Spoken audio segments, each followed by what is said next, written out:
আসসালামু আলাইকুম প্রিয় দর্শক, জানিয়ে দেব আজকের সর্বশেষ খবর। আপনাদের সাথে আছি আমি তানজিদ হোসাইন। জুলুম করে ছাড় পাওয়া যায় না। প্রহসনের বিচার ছিল, একটি পার্শ্ববর্তী একটি দেশের নির্দেশে বিচার ছিল। আমি আজকে ইতিহাসের একটি অংশ হয়ে গেলাম। যে ট্রাইব্যুনালে বসে নিরীহ নির্দোষ মানুষদেরকে অন্যায় আদেশের মাধ্যমে হত্যা করা হয়েছিল, আজকে সেই ট্রাইব্যুনালে আমি এসছি এটা দেখার জন্য যে কিভাবে ন্যায় প্রতিষ্ঠিত হয়। আর এখানে তো আপনি বলছেন আওয়ামী লীগের হ্যাভিওয়েট নেতা, আমি তাদেরকে আওয়ামী লীগের হ্যাভিওয়েট নেতা বলছি না, এরা আওয়ামী লীগের হ্যাভিওয়েট সন্ত্রাসী। এই সমস্ত সন্ত্রাসীরা বাংলাদেশকে বিভাজনের রাজনীতি করেছে, বাংলাদেশকে ধ্বংস করেছে, অর্থনীতিকে ধ্বংস করেছে, রাজনীতিকে ধ্বংস করেছে। সুতরাং সেই সমস্ত হ্যাভিওয়েট সন্ত্রাসীদের বিচার হচ্ছে, এই বিচার দেখার জন্য এসেছি।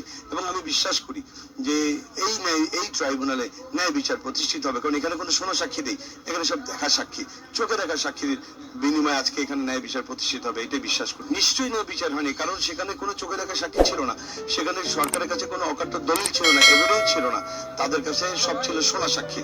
তো সোনা সাক্ষীর ভিত্তিতে 50 বছর আগের বিচার কিভাবে সংগঠিত হতে পারে? এটা তো একটি রাজনৈতিক বিচার ছিল, প্রহসনের বিচার ছিল, একটি পার্শ্ববর্তী একটি দেশের নির্দেশে বিচার ছিল। সুতরাং ওটা ন্যায় বিচার প্রতিষ্ঠার কোনো সুযোগই তো ছিল না। আসামিরা নিশ্চয়ই আসামিরা ন্যায় বিচার পাবে, এই অর্থে আমি বিশ্বাস করি। আমাদের প্রতি যেভাবে জুলুম করা হয়েছে, এখন সেই জুলুমটা করা হবে না বলে আমি মনে করি। কিরকম? যে আমাদেরকে সাক্ষী গ্রহণের ক্ষেত্রে আমাদের সাক্ষী সংখ্যা নির্ধারণ করে দেওয়া হয়েছিল। তারা সাক্ষ্য দিয়েছিল 46 জন, আমাদেরকে দিতে দেওয়া হয়েছে 13 জন। আদালত প্রাঙ্গণ থেকে আমাদের সাক্ষীকে অপহরণ করা হয়েছিল, এখান থেকে ওদের কোনো সাক্ষীকে অপহরণ করা হবে না। আমাদের বিরুদ্ধে মিথ্যা সমস্ত ডকুমেন্ট তৈরি করা হয়েছিল, আশা করি সেটা এখানে হওয়ার কোনো সম্ভাবনা নেই। এরপরে আমাদের সেফ হাউস কেলেঙ্কারির কথা আপনারা সবাই জানেন, যেখানে সাক্ষীদেরকে ট্রেন্ড আপ করা হতো, এখানে সাক্ষীদেরকে ট্রেন্ড আপ করা হবে না। সুতরাং আমাদের প্রতি যেরকম জুলুম করা হয়েছে, ওদের প্রতি সেই জুলুম করা হবে না। আমি কোনো আক্ষেপ বা প্রতিশোধের জায়গা থেকে আসিনি, আমি ইতিহাসের অংশ হতে এসেছি। আজকে একটা ইতিহাস সৃষ্টি হচ্ছে, এটা বাংলাদেশের জন্য না, সারা পৃথিবীর জন্য। জুলুম করে ছাড় পাওয়া যায় না, এটা আজকে তার আর প্রতিষ্ঠিত হচ্ছে, আজকে এটা প্রমাণিত হচ্ছে। আমি সেই জায়গা থেকে আজকে এই ন্যায় বিচার প্রতিষ্ঠিত হতে যাচ্ছে, এটা দেখার জন্য এসেছি। আর দ্বিতীয়ত, এই ট্রাইব্যুনাল আর আগের ট্রাইব্যুনালের মধ্যে গুণগত পার্থক্যটা কোথায়?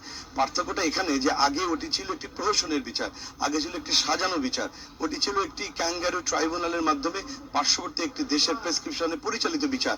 আর এই বিচারটি পরিচালিত বাংলাদেশের 18 কোটি মানুষের প্রত্যাশার বিচার। সুতরাং এখানে তো গুণগত পার্থক্য আছে।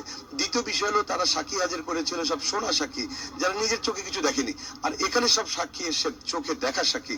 তো গুণগত পার্থক্য তো এখানেই আছে। তো আমরা বিশ্বাস করি যে যে জুলুম তারা করেছিল, ওই জুলুম এখানে হবে না। চোখে দেখা সাক্ষীর ভিত্তিতে আওয়ামী লীগের হ্যাবিওয়েট এই সমস্ত সন্ত্রাসী যারা আজকে এই ট্রাইব্যুনালে হাজির হয়ে করানো হয়েছে, এই সমস্ত সন্ত্রাসীদের বিচার হবে।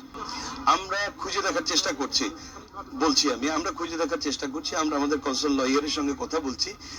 বিশেষ করে আমাদের এই বিচারটি তো আপনারা জানেন, এটা অনুষ্ঠিত হয়েছে 1973 অ্যাক্টে।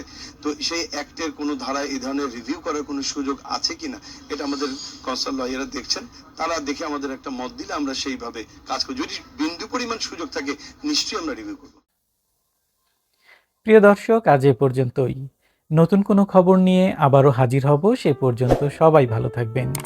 চ্যানেলটিকে সাবস্ক্রাইব করে না থাকলে এখনই সাবস্ক্রাইব করুন এবং পাশে থাকা বেল আইকনটি বাজিয়ে দিন। আর ফেসবুক থেকে দেখে থাকলে ফলো দিতে ভুলবেন না, এতে সবার আগে আপডেট নিউজ পেয়ে যাবেন আপনার নোটিফিকেশনে। সকলেই ভালো থাকবেন। আসসালামু আলাইকুম।